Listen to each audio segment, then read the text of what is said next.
Hello and welcome to a brand new episode of The Daily Debate. My name is Ahmed Nader and tonight we'll be focusing on the recent efforts made by the Egyptian government under the political leadership by President Abdel Fattah al-Sisi to be having more social protection programs to be supporting and helping the Egyptian citizens in times of the coronavirus, as we did see in the past couple of years or 2 or 3 years. And more recently, the conflict between Russia and Ukraine affecting the global economic situation in the whole world and more specifically in the African continent. But we'll be focusing on the social protection programs for the Egyptian citizens, especially ahead of the holy month of Ramadan, as the government recently inaugurated a number of outlets under the name of Welcome Ramadan or Ahlan Ramadan.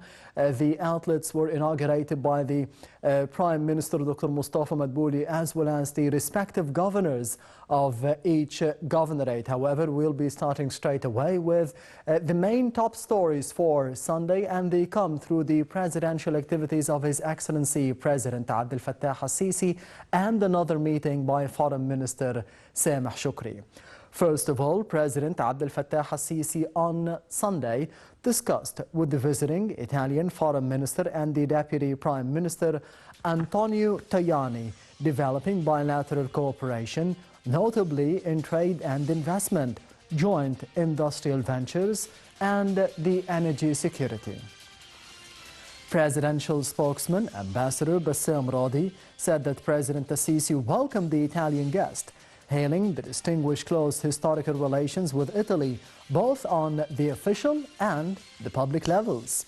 Radi said that Cairo is looking forward to developing ties with Rome in the upcoming period and to activate the mutual coordination in a bid to confront the different challenges in the Mediterranean.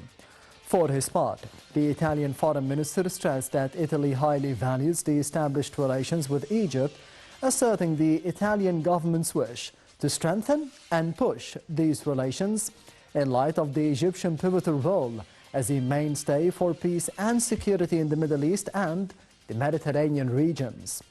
Tajani also hailed the Egyptian role in fostering the values of tolerance and freedom of belief under the leadership of President al-Sisi. The presidential spokesman added that the discussions between President al-Sisi and the Italian Foreign Minister dealt with regional files of interest, especially the illegal migration, fighting terrorism, and the extremist thought. The talks also touched on the issue of the Italian university student Giulio Regini and the cooperation to reach truth and establish justice for him.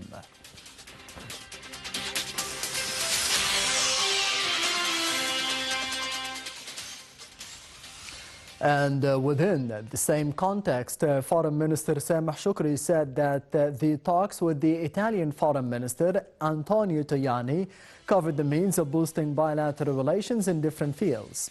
Addressing a press conference with the visiting Italian counterpart, Shoukry said that the talks also reviewed the regional affairs of mutual concern, notably the situation in Libya and the efforts to confront terrorism and illegal migration in a bid to achieve peace and stability. Shoukry said that the visit by the top Italian diplomat bears witness to strong ties between the two sides. He said that the talks also discussed the need to utilize the resources in the East Mediterranean. He added that Egypt is always in support of the Palestinian people and the two-state solution. For his part, Tajani said that Egypt and Italy must work together to face the current challenges, including the illegal migration, adding that Egypt is playing an important role in quelling the illegal migration. He also said Cairo's efforts to solve the crisis in Libya are vital. The Italian Foreign Minister said that the talks discussed the global food security within the repercussions of the Ukrainian war. He said that the Palestinian issue and the two-state solution also topped the agenda of the talks. Tajani said that Rome wants to strengthen the ties with all the Mediterranean countries to achieve the common interests.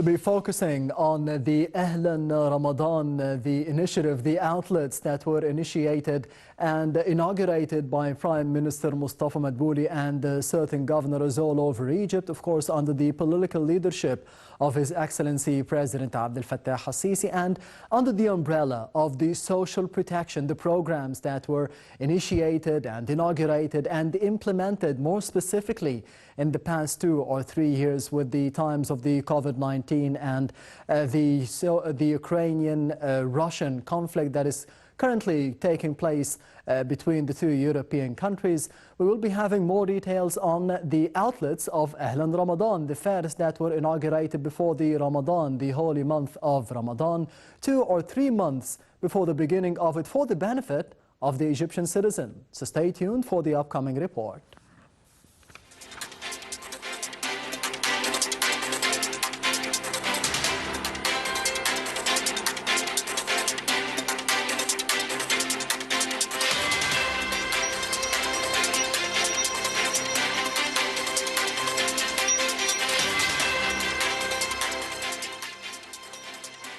Prime Minister Mustafa Madbouli inaugurated last week Ahlan Ramadan, or Welcome Ramadan exhibition that offers food commodities in affordable prices in the Faisal district of Giza Governorate.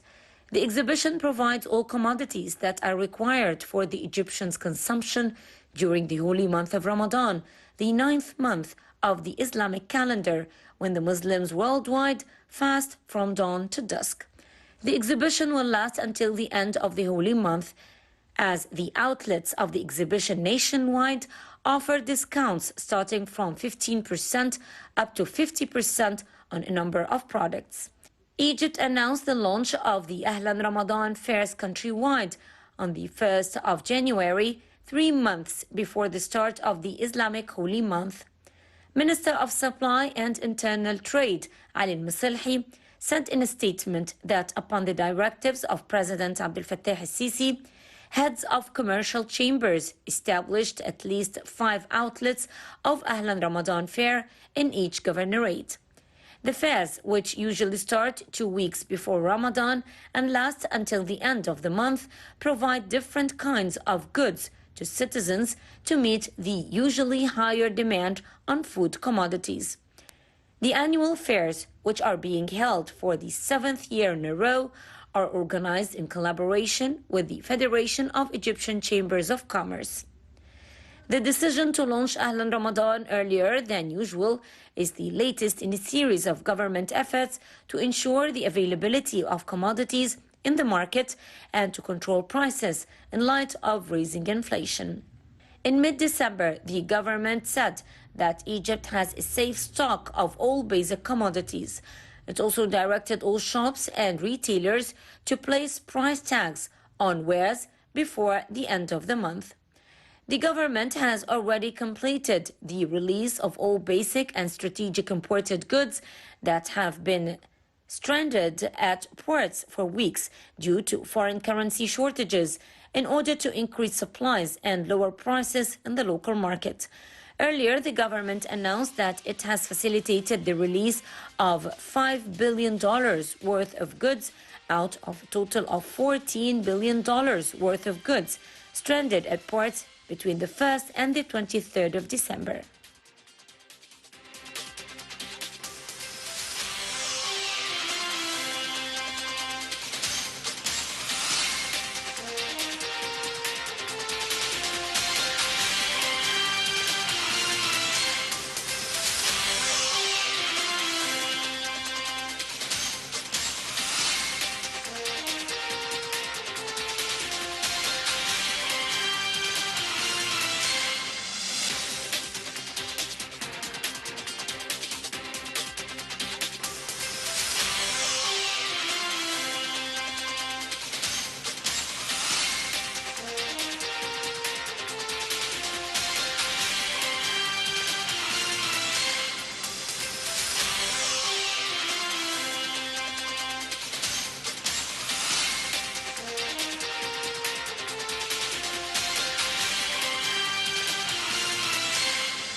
Welcome back. You're still watching the Daily Debate, and I'm honored for tonight to be having with me over in the studio Dr. Amany Houla, the physician, the writer, and the head of the Board of Trustees of a social non-governmental organization. Thank you very much for being with us today. Thank you.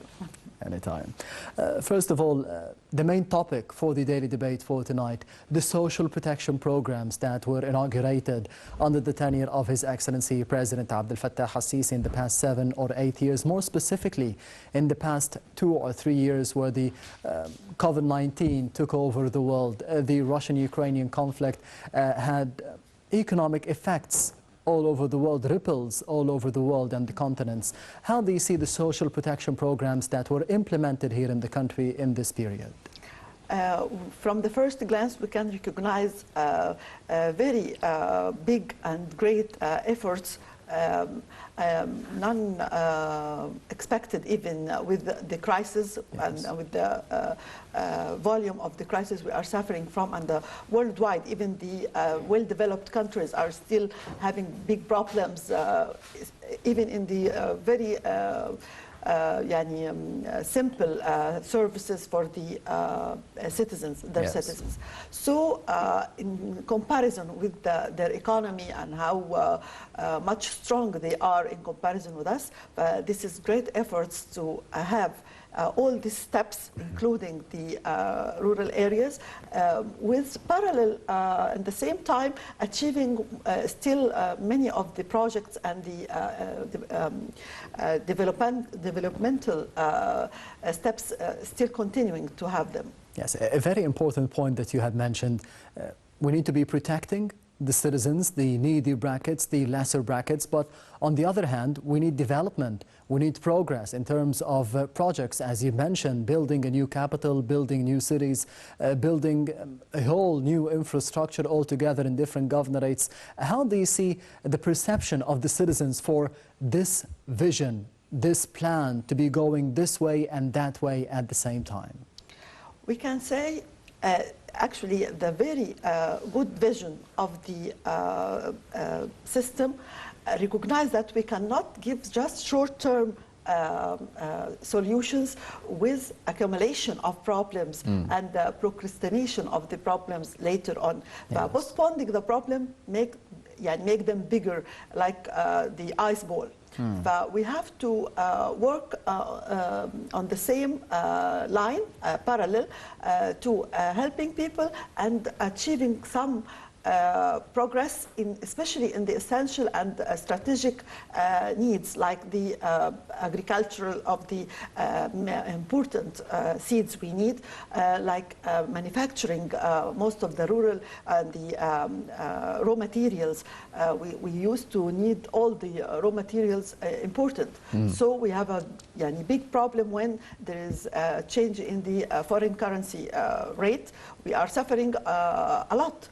Now we are trying to change all these big mistakes we used to suffer from decades along. Changing all of this, all of the economic conditions, all of the current social circumstances, if we may call them that, do you think that we need another mindset to be changing the mindsets of the Egyptians as well, the culture? Of course. Because people used to receive donations and short-term help and be happy with that. Yes. There is no long-term vision or understanding that accumulation of problems will make us suffer more later. But this is the strong and the difficult solution. President Abdel Fattah al-Sisi actually faced all the challenges to try to achieve both of them. Yes, one of the solutions that we have witnessed in the past week was releasing the goods at the ports that we did see in the past few days, and it helped in decreasing the prices for the citizens. How do you see such a step in this critical timing? Of course, it's the greatest way to prevent the corruption and the traders to increase the prices, trying to use the the event of Ramadan to Yes. gain more money. يعني actually, we are now putting a smart way to prevent them from having this way against our citizens. Also, we have to give some awareness to the citizens to stop using our way of using the, I can say, food habits actually need to be changed. I can tell you 65% of our food actually goes to the waste. Can you imagine how much food we are actually losing? We need some way of making people understand and be aware of taking care of their way of feeding system. Also, especially the ladies and the women, they should start to make more smart ways to save money and to save food. Actually, we don't want to say that, but the hard way is by the expensive prices. They start to minimize their waste now. Yes, Ramadan is just around the corner, the holy month of Ramadan, and we need cooperation as well between the government and the non-governmental organizations, the NGOs, the civil societies as well. How do you see the cooperation benefiting the citizens before the month and during it as well? Again, we can recognize the great coordination between the governmental sector and non-governmental sector, including the NGOs and also the profitable organizations and the big identities, economic identities. Actually, for a long time ago, I used not to see this kind of cooperation and trying to not working as isolated islands, but having our efforts together to perform much better results than working alone. And the great step I hope they can accelerate it is using the national ID for having fair and more justice in distributing the needs for the needy people. The outlets of Ahlan Ramadan have been inaugurated about 2 or 3 months before the start of the month. How do you see the importance of having an early step before the holy month of Ramadan? More specifically, as you mentioned, that there is misbehaviors, some behaviors of the merchants, the markets, not just the people who are buying, but the people who are selling. So this is like a preemptive step before the month of Ramadan. How do you see the importance of having those outlets 2 or 3 months before it? Actually, it's very smart step to prevent and to deport all the ways of to prevent the goods from the market and accumulated until the price is raising. This is very actually, I can consider it as a betrayal with the crisis all over the world, and people are still thinking about personal gains, not trying to help his country. I think they should have double penalties. This is the 7th consecutive or the successive year for the outlets or the fairs of Ahlan Ramadan to be inaugurated and implemented all over the country. What is the importance of this vision of social protection by the leadership, by the political leadership of His Excellency President Abdel Fattah al-Sisi, by the government to be trying to help out every year, especially that Ramadan witnessed the COVID-19 and the lockdowns maybe 2 or 3 years ago as well? Yeah. People used not to trust the governmental promises because they had bad experience. But now every year they discover that every word said is being performed already and implemented. But trust started to be there. People started not to be in rush to buy extra food than they need because they know they will find it later. This gives a kind of peace and some kind of trust and feeling trustful of the steps have been taken, especially with all the solidarity steps also for the needy people. This specific behavior, these mistakes that we have seen all over the world, maybe in bigger countries, so-called more democratic countries and more economically stable countries. We haven't seen this in Egypt, especially during the lockdowns of the COVID-19 and after the conflict between Russia and Ukraine broke out in 2022 in the month of February. What does this say about the Egyptian social protection programs and the economic stability that we have here in the country? Also, many people used to complain and say negative words about our situation, but actually in comparison with other countries, you know, the good instinct in our civilization, I think it's inherited in our mindset without recognizing them. We behave in a very civilized way in crisis in comparison with others. Especially with, of course, COVID-19, we are one of the least countries suffered from what happened due to the lockout. I hope we can manage to be more we can say wise with dealing with the crisis to improve our economy, because the more the government gives people help, the least they are working in development steps. We are trying to manage not to be in rush to get help in with the decreasing the developmental steps we need to make. Doctor, as the head of the Board of Trustees of an NGO, you're working with the people of Egypt and for the people, for the benefit of the Egyptian citizens as well. Do you think that there is wisdom that you have spoken of, the wisdom, the change of mindset, the change of culture, that we need to be consuming less, we need to be consuming wisely because the whole world is going through hardships?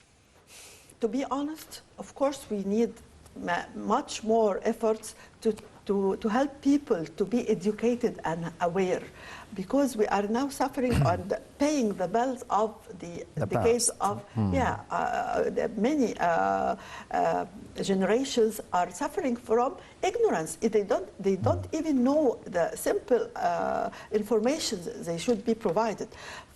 I think we need to make more awareness campaigns.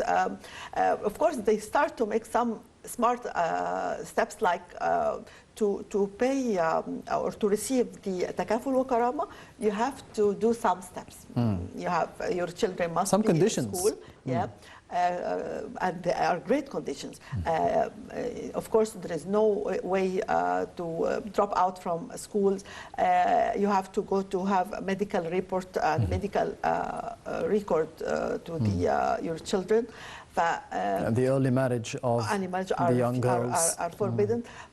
I hope we need also to make some awareness to make people understand the great efforts are on the ground. They don't see, they just talk about the bridges and the highways because they can see them. But they don't see the factories, they don't see the agricultural civilization we are now achieving. But I hope there's some kinds of trips or and it should be obligatory to make a tour to understand, and even for the young youth to understand what's their dreams to be achieving.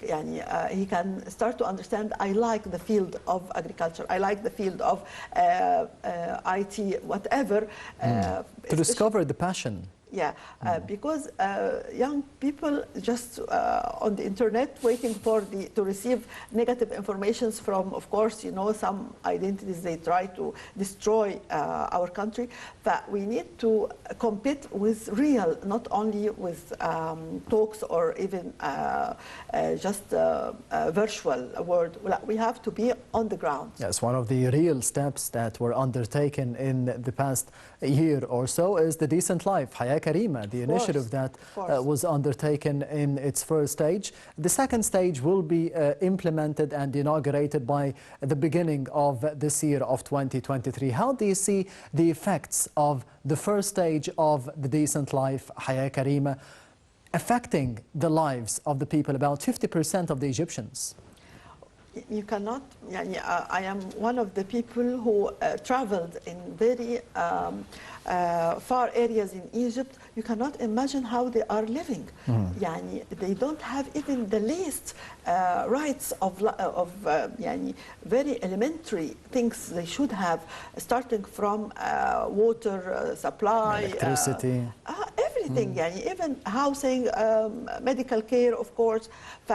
For the first time, they start to feel they having rights. They are concerned as respectable citizens, and they have dreams. Even vocational training, of course, one of the most important and the great steps. Also, making some of the people in the same environment as volunteers and working on the projects. Gives them a way of thinking to protect the achievement and to try to maintain and have sustainability for the project, not only one something for 5 or 10 years and then it will be destroyed. But they give them responsibility to take care of their projects. How do you see the element of sustainability in the projects that you have spoken of? Because we need development, we need progress, and we need this development and progress to never stop, to be growing as the generations go on as well. I think this is the great point. I'm recognizing that it happens on the ground because they are start to give training to the people in the same environment and to recruit them to be the people responsible for the projects and give them a chance to talk about their needs, what are the points. Maybe, of course, everybody knows more about his environment. When you listen to them, to understand their needs and to try to change even your plan according to their talks, they start to feel happy, to feel that their words are respectable and they are already having a role in the development. In your opinion, what are the criteria that every village needs to be developing the Hayya Karima, the Decent Life initiative, for the people living outside of Cairo, outside of Alexandria, living in the rural areas and the villages? About 50% of the Egyptians are living there.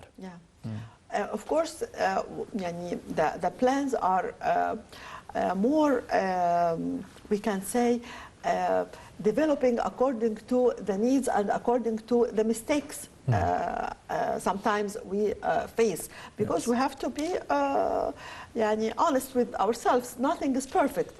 Whenever you are making big efforts, you will get some mistakes. When you are trying to correct your mistakes and not to repeat it and try to understand and be flexible, this helps to sustain. This is, I think, even the secret of evolution. The process of trial and error, do you think that we are going faster this time? We are doing the process, we are implementing the process, we are defining the mistakes, and we are making the mistakes in a better way for the future. We are making them correct the next time around. Do you think that we have a faster pace under the tenure of President Al-Sisi? Of course, because now we are not working with the old way of thinking that we have rigid track and we don't have flexibility or understanding of the needs or the changes happening on the ground. This makes big difference now. People start to share and to give their opinions and wait for the response. And of course, as you see, President Sisi gives us a great model when he hears somebody, and then next week we find a new decision according to the needs of the people. This gives a good model to all the decision makers in all levels of the governmental sector or even in general. I think we are now achieving much better progress by trying to understand and to avoid the mistakes of the past. Yes, this is about the political leadership, about the government, about the bodies that are implementing the initiatives, the outlets that we are seeing on the ground. They have flexibility, but do the people have flexibility to be understanding what is going on, that we need patience, that we need to be growing with the idea, with the vision of the political leadership now? Okay, history is the biggest teacher. We can recognize from other civilizations and other countries, we have a problem they don't have, like in Far East, for example. Yes.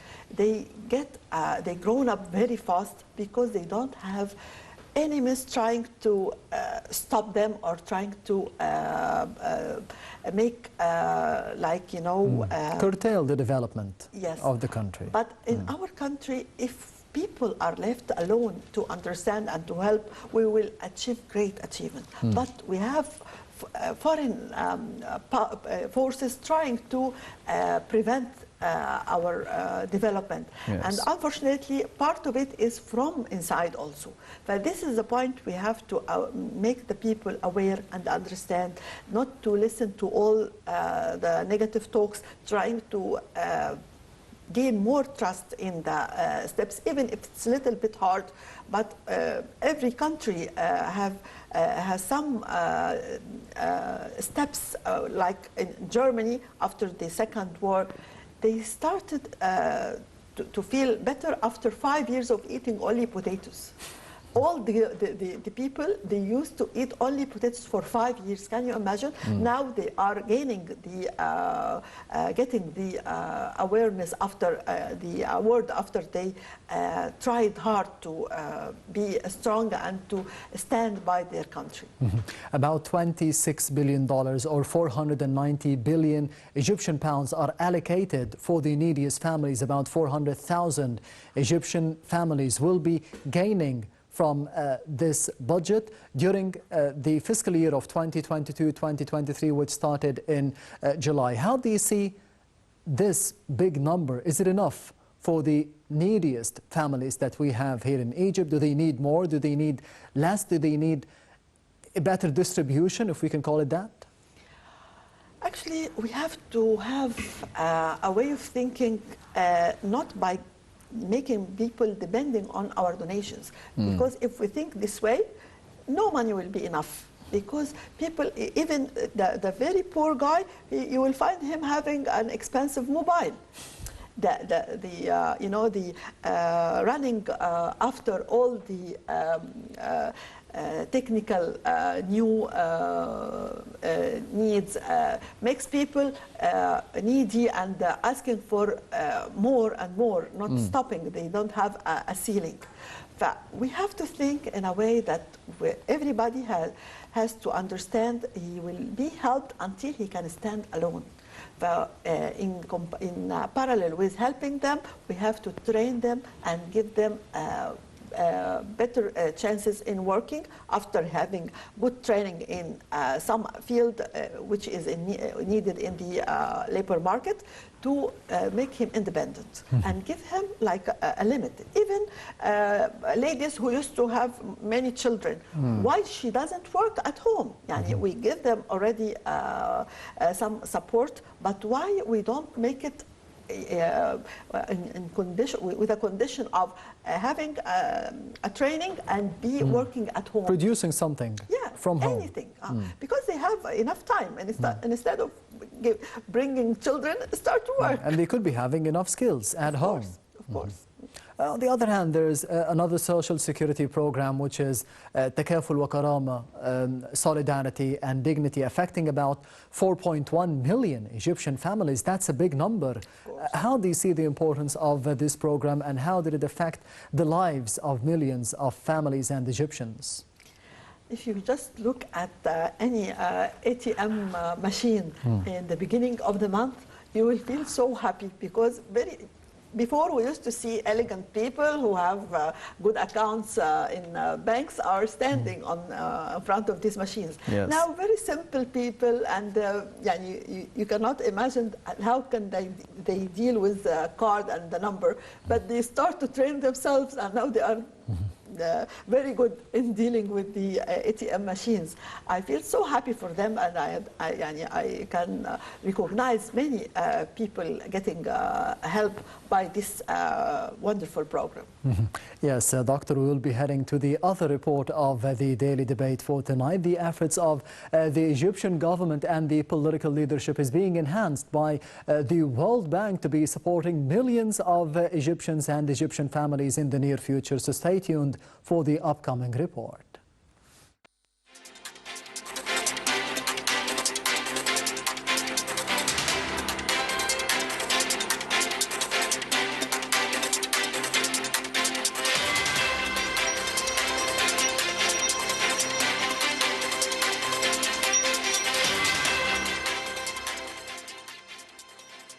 The World Bank announced last December $500 million in financing to expand and strengthen Egypt's flagship social safety net program, also known as Takaful and Karama. The new financing marks a third phase of collaboration between Egypt and the World Bank to support the establishment of an efficient and effective cash transfer program and to introduce beneficiaries to interventions that generate sustainable incomes and help people to graduate out of poverty.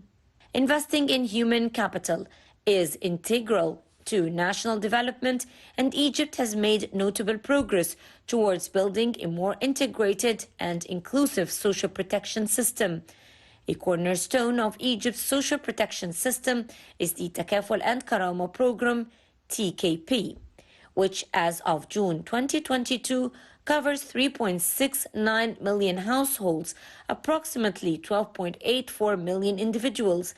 Women represent 74% of card holders, direct beneficiaries, and 67% of the cash goes to Upper Egypt.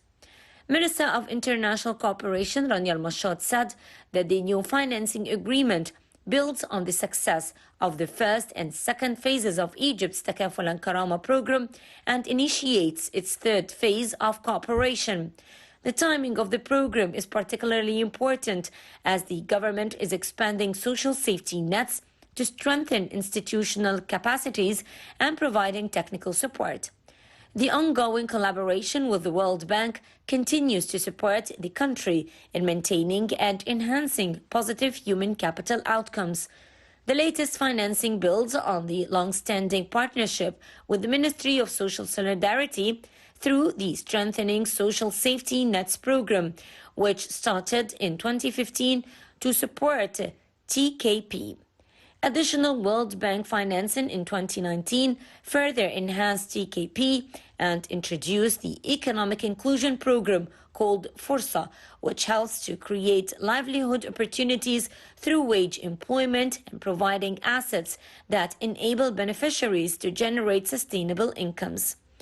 The new financing aims to expand the program's coverage and enhance the program's social registry by making it more adaptive to respond to emergencies, including climate-related shocks, and enhance access of the poor and vulnerable to economic inclusion opportunities, paving the way for more sustainable livelihoods that do not depend on cash transfers. Dr. Nivina Qabash, Egypt's Minister of Social Solidarity, said that this new financing continues the government collaboration with the World Bank on this very important program and will help support efforts to build an integrated, adaptive, and shock-responsive social protection system in view of the challenging global context.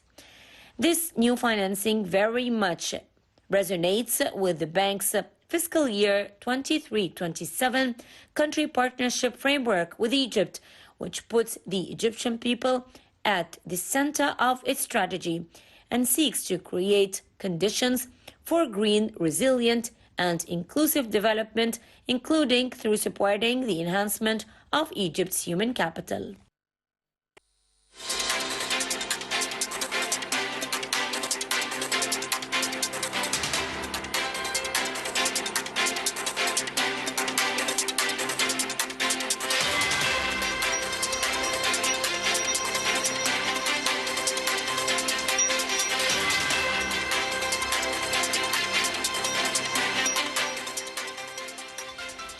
Welcome back. You're still watching the Daily Debate, and I am honored to be having with me over the program for tonight Dr. Amany, Houla, the physician, the writer, and the head of the Board of Trustees of a social non-governmental organization. Thank you very much once again for being with us tonight.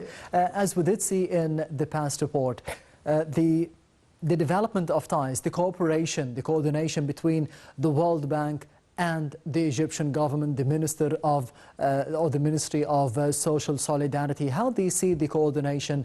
What is the importance of having coordination between the international institutions like the World Bank, like the International Monetary Fund, to be having better financial or security, social security protection programs for the Egyptian citizens? We can say that two heads are better than one. Yes. If we are sharing and trying to understand and get the benefit of the history and of the experience of the others, of course we will not invent the wheel from the beginning. Yes. But that's what I think we are trying to do. Of course we have to be more precautious because we have some concern with the outside help, but if we take it wisely and try to get the best out of it, I think we will manage to achieve the best results. Yes, the program of Takaful wa Karama, Kafala in specific, this program, what is the importance of it to be having a lot of other programs all simultaneously working for the benefit of the Egyptian citizen? It's not just a decent life, Takaful wa Karama, Kafala. No, there are 2 or 3 or 4 programs currently being held at the same time for the benefit of the citizen. This is what I mentioned before, that they are trying to discover the weak points and to cover it. But when they make some kind of support and they find some cases they are not working with this model, but they start to make another model to cover them. Totally, actually, we can say most of the categories are covered now, which gives some kind of, we can say, social safety. People feeling that they will find some support, whatever their condition is. The Minister of Social Solidarity, Niveen Al-Qabbaj, she also mentioned the breadwinners as the female breadwinners, the women of Egypt. How do you think we need to be supporting women more in the near future for the benefit of not just the women, but for the society, for the children of Egypt, for the future of it? We have to admit that, I don't know how, but actually the role of the man in the family start to a little bit step back, and 40% of the families now are supported by a woman, not the man. 40%? 40%, unfortunately, which is big amount in comparison with our culture, our ethics. This is very strange. If you see, unfortunately, men sitting on the cafes playing Black Demon or I don't know, Tawla, things like that, and ignoring their role in the family. That's why we start to support women more, but I hope this comes in parallel line with helping men to gain back his role. Is it the decision of the men to be doing that? They know the roles, they know the responsibility that they should be taking up, but actually, they don't. It's a very bad and negative phenomenon. I don't understand how it happened, actually. We need more studies about that. Maybe the negative models or the bad models starting to, like infection. He looks at his neighbor or his cousin having a nice time waiting for his wife to come with a pack of cigarette and money, and he's doing nothing. But they start to feel this is acceptable. Shouldn't this be the mistake of the woman, to be accepting that? Of course. And I'm fighting with the ladies I used to try to help, because, you know, she's very negative. She wants to make him happy. She doesn't want to have problems. You know, the security feeling of having a man in our culture. Of course, we respect men. I don't want to be against men, but I'm against the negative men who are trying to use their wives in a negative way and lose his role. They should be at least working together, at least. Of course.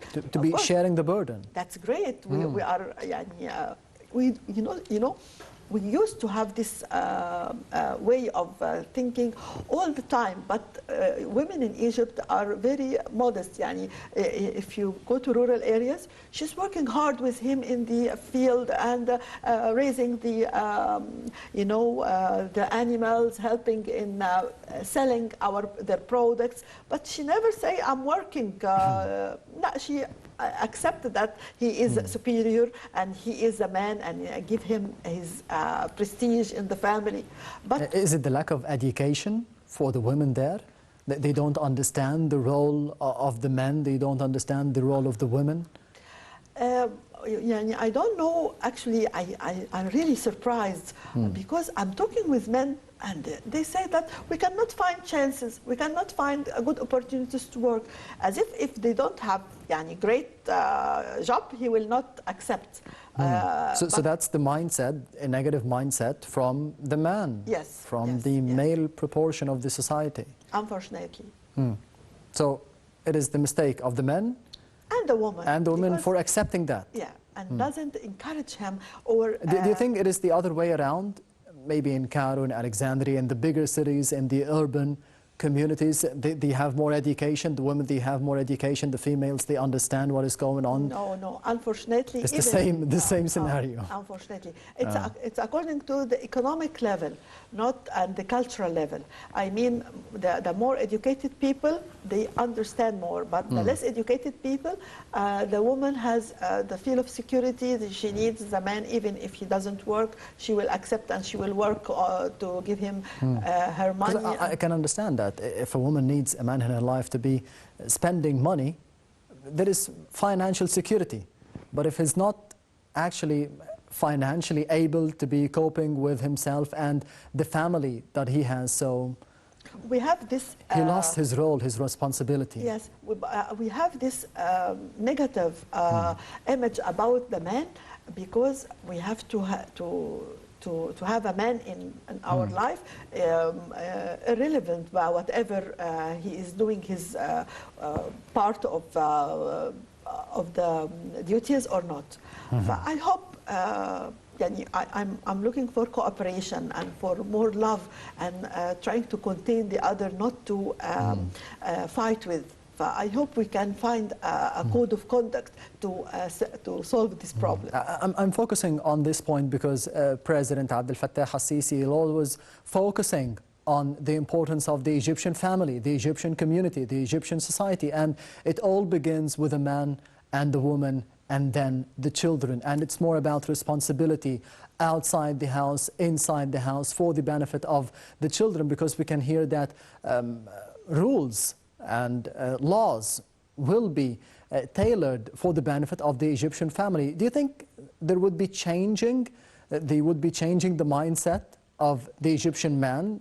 First of all, because he could be the stronger part of this equation, and then changing the mindset of the Egyptian females or the women to be accepting the good things for the benefit of the family, for the benefit of the females as well, and rejecting what is not good for us or for them. We can say that, unfortunately, we have to enforce people to do the right thing until their mindsets start to change and to having this sense from inside. But it takes time. This way of behavior takes maybe decades or generations to be changed. But we have to start.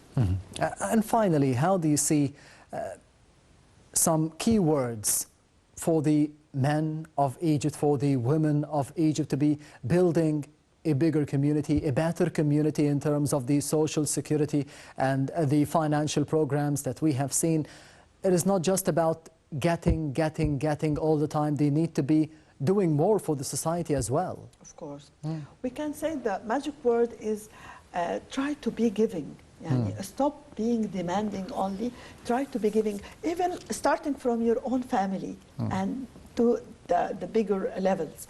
And try to be feeling that you are an add to the world, and add to the community, and add to yourself, and add even between you and God. You feel satisfied that I'm here for a reason, and I will try to achieve this reason. Yes, Dr. Amany Houla, the head of the Board of Trustees of a social non-governmental organization, the physician and the writer. Thank you very much for being with us tonight on the Daily Debate. Thank you very much. Anytime. And this brings us to the end of the Daily Debate for tonight. Thank you for watching, and goodbye. See you.